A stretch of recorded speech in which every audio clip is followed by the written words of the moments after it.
اور ہم نے ابراہیم کو پہلے ہی سے ہدایت دی تھی اور ہم ان کے حال سے واقف تھے۔ جب انہوں نے اپنے باپ اور اپنی برادری والوں سے کہا کہ یہ کیسی مورتی ہیں جن کی پرستش پر تم لوگ جمے ہوئے ہو، وہ کہنے لگے کہ ہم نے اپنے باپ دادا کو ان کی پرستش کرتے دیکھا ہے۔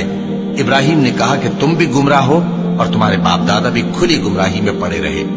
وہ بولے، کیا تم ہمارے پاس واقعی حق لائے ہو یا ہم سے کھیل کی باتیں کرتے ہو؟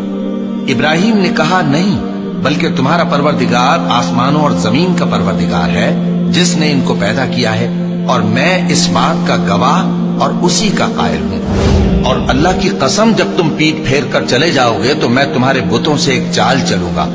پھر ان کو توڑ کر ریزہ ریزہ کر دیا، مگر ایک بڑے بت کو نہ توڑا تاکہ وہ اس کی طرف رجوع کریں۔ کہنے لگے کہ ہمارے معبودوں کے ساتھ یہ معاملہ کس نے کیا؟ وہ تو کوئی ظالم ہے۔ لوگوں نے کہا کہ ہم نے ایک جوان کو ان کا ذکر کرتے ہوئے سنا ہے، اسے ابراہیم کہتے ہیں۔ وہ بولے کہ اسے لوگوں کے سامنے لاؤ تاکہ وہ گواہ رہیں۔ جب ابراہیم آئے تو بت پرستوں نے کہا کہ ابراہیم، بھلا یہ کام ہمارے معبودوں کے ساتھ تو نے کیا ہے؟ ابراہیم نے کہا، بلکہ یہ ان کے ان بڑے بت نے کیا ہوگا، اگر یہ بولتے ہوں تو ان سے پوچھ لو۔ انہوں نے اپنے دل میں غور کیا تو آپس میں کہنے لگے، بے شک تم ہی بے انصاف ہو۔ پھر شرمندہ ہو کر سر نیچا کر لیا۔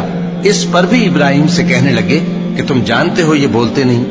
ابراہیم نے کہا، پھر تم اللہ کو چھوڑ کر کیوں ایسی چیزوں کو پوجتے ہو جو نہ تمہیں کچھ فائدہ دے سکیں اور نہ نقصان پہنچا سکیں؟